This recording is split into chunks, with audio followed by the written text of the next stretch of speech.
A stranger hiding in a cabin, a terrifying secret in New York, and your name written in the mist of the UK, these 3 true stories will haunt your sleep tonight. If you enjoyed these stories, make sure to subscribe and turn on notifications so you never miss another nightmare. 1 story, The Mystery Guest. This happened about 3 years ago, and honestly, it changed my psychological state forever. To this day, I double-check my bedroom locks every single night, and every small creak in the floor makes my heart skip a beat. My friend, Randy, and I decided we needed a break from the city. We planned a weekend getaway to a secluded cabin in the dense woods of North Carolina. Randy had found a beautiful, isolated wooden cabin on a rental site. The plan was for Randy to bring his girlfriend, Stacy, and I would just tag along as the third wheel. But just 2 days before the trip, they had a messy breakup. I assumed the trip would be cancelled, but Randy insisted on going. "I've already paid the non-refundable deposit," he told me. "Besides, I met this girl recently named Lucy, and she's coming along with us instead." I found it a bit strange to invite a complete stranger on a remote trip so quickly, but Randy was adamant, and I didn't want to leave him alone in his depressed state. The first red flag. The moment Lucy climbed into the truck, an unsettling silence filled the air. She seemed quiet, almost mousy, but her eyes were different. They didn't just look, they stared. Throughout the drive, I'd catch her watching me from the corner of her eye. By the time we reached the cabin, the sun had set, and a thick, heavy fog was rolling in. The cabin was truly isolated, there wasn't another soul for miles. That night, we lit the fireplace and decided to play a game of Uno. This was when the first red flag appeared. I made a small joke about Lucy losing the game, and suddenly, her entire face contorted. She slammed her fist onto the wooden table and screamed, "You think I'm a cheater? You're all trying to frame me." We both froze. Without another word, she stood up and walked into the dark kitchen. Randy whispered, "She's just stressed from work." But I knew better, that level of rage wasn't normal. The midnight humming. At around 2:30 a.m., I was bolted awake. I heard a distinct creak on the wooden floorboards in the corridor. I assumed Randy was just getting a glass of water. But then, the footsteps stopped right outside my bedroom door. I held my breath, lying perfectly still. For nearly 10 minutes, someone just stood there. No movement, no knocking. Just the sound of heavy, rhythmic breathing. Then, finally, the footsteps retreated. I gathered my courage, crept to the door, and peered through the gap at the bottom. The hallway was pitch black, but from the kitchen, I heard a low, melodic humming. I looked out to see Lucy standing in the dark, facing the wall, swaying slightly while humming a haunting tune. In her hand, reflecting the moonlight, was a large butcher knife. The terror in Randy's eyes. The next morning, Randy burst into my room. He was pale, his hands shaking. He locked the door behind him and whispered, "Dude, we need to leave. Now." He told me that he had woken up in the middle of the night to find Lucy standing at the foot of his bed, just staring at him.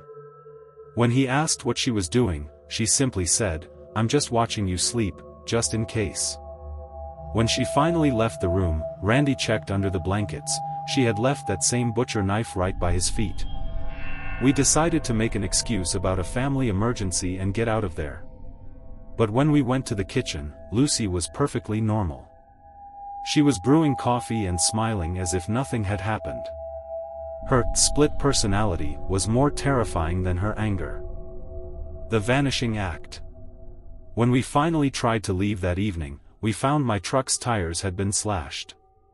We were trapped. I spent that night with my door locked and a heavy dresser pushed against it. At 3 a.m., I heard a tap on my window. I peeled back the curtain. Lucy was standing outside in the freezing cold, wearing nothing but a t-shirt and shorts.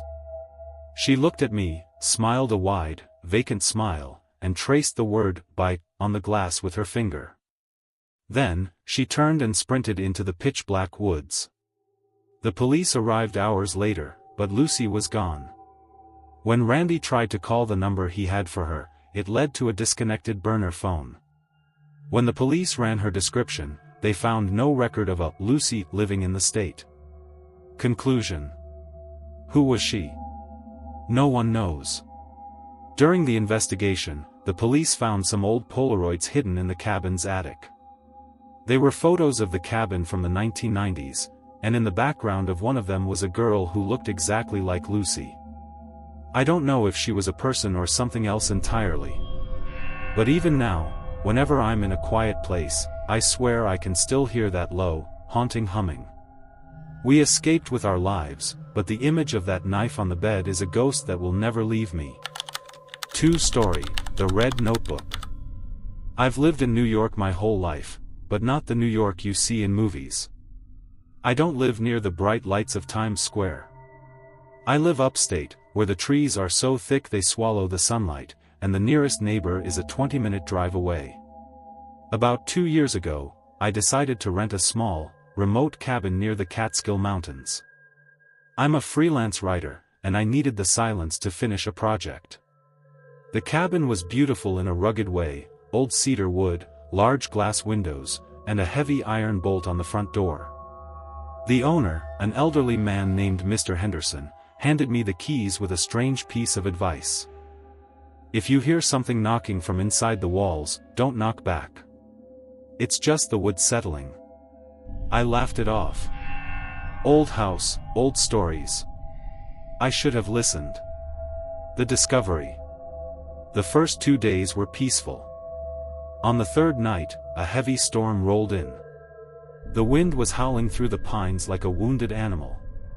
I was sitting by the fireplace when I noticed a small floorboard near the rug was slightly loose. Curiosity got the better of me. I pried it open with a butter knife and found a small, red leather notebook tucked away in the dirt. I opened it, expecting old recipes or diary entries. Instead, the pages were filled with the same sentence, written thousands of times in frantic, messy handwriting. He is still in the room. He is still in the room. He is still in the room. The last page was different. It was a hand-drawn map of the cabin's living room with an X marked exactly where I was sitting. Below the map, it said, "He likes the view from the rafters." My blood ran cold. I slowly looked up at the ceiling. The rafters were dark, thick beams of oak. There was nothing there but shadows. I told myself it was just a prank by a previous tenant and went to bed, locking my door tight. The visitor in the fog. The next morning, the storm had passed, leaving a thick, suffocating fog over the mountains. I went outside to get some fresh air, but as I stepped onto the porch, I froze. Standing at the edge of the tree line, about 50 yards away, was a man. He was wearing a dark, oversized trench coat and a wide-brimmed hat that completely shadowed his face. He wasn't moving. He was just standing there, facing the cabin. I waved, thinking it might be Mr. Henderson. No response. I shouted, "Can I help you?" The man slowly raised his arm and pointed, not at me, but at the second-story window of the cabin. The window to my bedroom. I looked up, but the glass was reflecting the gray fog. When I looked back down, the man was gone. He hadn't walked away. He had simply vanished into the mist in a matter of seconds. The night of the scratching. That night, I couldn't sleep. I sat in my bed with a flashlight and a pocket knife. Around 1 a.m., I heard it. Scritch. Scritch. Scritch. It was coming from inside the wall, right behind my headboard. It sounded like long fingernails dragging against wood. I remembered Mr. Henderson's warning, "Don't knock back." But the fear made me impulsive. I pounded my fist against the wall and yelled, "Stop it." The scratching stopped instantly. The silence that followed was heavy and terrifying.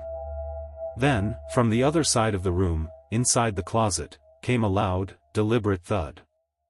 The closet door slowly creaked open. My heart was hammering against my ribs. I shone my flashlight into the darkness of the closet. There was no one there, but my clothes were swaying as if someone had just brushed past them. On the floor of the closet was a single, fresh wet footprint, the size of a grown man's foot. The realization. I didn't wait. I grabbed my car keys and ran for the front door.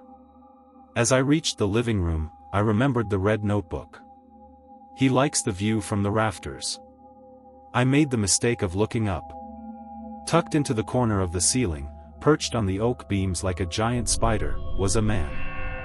His skin was a pale, sickly gray, and his eyes were wide and unblinking, reflecting my flashlight like an animal's. He was wearing the same dark trench coat I had seen in the fog. He wasn't a ghost. He was very real, and he had been living in the ceiling the entire time I was there. He didn't scream. He didn't jump down. He just tilted his head and whispered in a voice that sounded like dry leaves, "You knocked back." 3-story, The Watcher in the Mist. I have always loved the English countryside. There is something peaceful about the rolling hills and the stone cottages. But 2 years ago, I learned that the countryside hides secrets that are better left alone. I had just finished my university exams in Manchester and wanted a week of total silence. I found a cheap rental online, a small stone cottage on the edge of the Yorkshire moors. The owner, a woman named Mrs. Gable, sent me the key by post with a short note: "The mist comes quickly on the moors. If you see it rolling in, lock the doors and stay away from the windows. The locals don't go out after dark." I thought she was just being a superstitious old lady. I was wrong. The first night. The cottage was beautiful but very lonely. The nearest village was a 5-mile walk across open grass and heather. On my first night, I was sitting by the small fireplace, reading a book. Around 11 p.m., a thick, white mist began to crawl across the hills. It was so thick I couldn't even see the front gate through the window. Suddenly, I heard a sound. Clink. Clink. Clink. It sounded like metal hitting stone. I walked to the window and looked out. Through the swirling mist, I saw a shape. It was tall and thin, standing right next to the old stone well in the garden. It looked like a man, but he wasn't moving. He was just standing there, looking at the cottage. I felt a cold shiver go down my spine. I turned on the outside light, but the mist was too thick. When I looked again, the shape was gone. I told myself it was just a strange-looking tree or a shadow. The scratching under the floor. The next day, I went for a walk, but I felt like someone was watching me from the tall grass. I hurried back to the cottage and locked the door. That night, the mist returned, even thicker than before. I was lying in bed when I heard a new sound. It wasn't outside this time. It was underneath me. Scritch, scratch, scritch. It sounded like something was crawling under the floorboards. The cottage was old, so I assumed it was just rats. But then, the scratching stopped right under my bed. I held my breath. A muffled, raspy voice whispered from beneath the floor, "Is he asleep yet?" My heart stopped. There was someone, or something, in the crawlspace under my bedroom. I didn't move. I didn't even breathe. A second later, a different voice, even deeper than the first, replied, "Not yet. But he will be soon." The open window. I sat up, my heart pounding like a drum. I grabbed my phone and my heavy metal flashlight. I knew I had to leave, but I was terrified. I walked quietly into the kitchen to grab my car keys. That's when I saw it. The kitchen window, which I had locked tight before dinner, was now wide open. The cold, damp mist was pouring into the house. On the wooden kitchen table, someone had placed 3 small, white stones in a perfect line. I realized then that they weren't just under the house. They had already been inside. I heard a floorboard creak in the hallway behind me. I turned my flashlight on and swung it around. The beam of light hit the corner of the ceiling. There, tucked into the shadows of the roof beams, was a man. But he didn't look normal. His limbs were long and thin, like a spider's, and his clothes were covered in wet mud and moss. His eyes were wide and milky white, and he was smiling a wide, toothless grin. The chase. I didn't scream. I just ran. I sprinted out the front door and into the freezing mist. I couldn't see my car, so I just ran toward the road.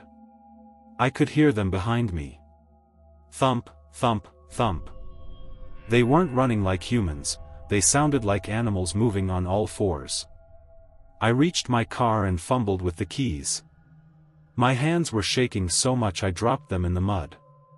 I scrambled on the ground, feeling the cold muck, until my fingers hit the metal key. I jumped inside and locked the doors just as a long, pale hand slammed against my window. I turned on the headlights. In the bright light, I saw 3 of them. They were pale, hairless creatures that looked like they had been living in the dark for decades. They weren't wearing clothes, only rags of old burlap. They stared into the car, their white eyes unblinking. The final warning. I floored the engine and drove through the mist, hitting the stone gate as I escaped. I didn't stop until I reached a petrol station in the next town. The police went back the next morning. They found the cottage empty, but they found something else. Underneath my bed, the floorboards had been sawed through from the bottom. In the crawlspace, they found a small nest made of old blankets and dry grass. But the most terrifying part was what they found on the walls of the crawlspace. Written in charcoal were hundreds of dates, dating back to the 1970s. Beside each date was a name. My name was at the very bottom, with the date of that night. I never went back to Yorkshire. I moved to London, where there are people everywhere and no mist. But sometimes, when I stay in an old house, I check the floorboards.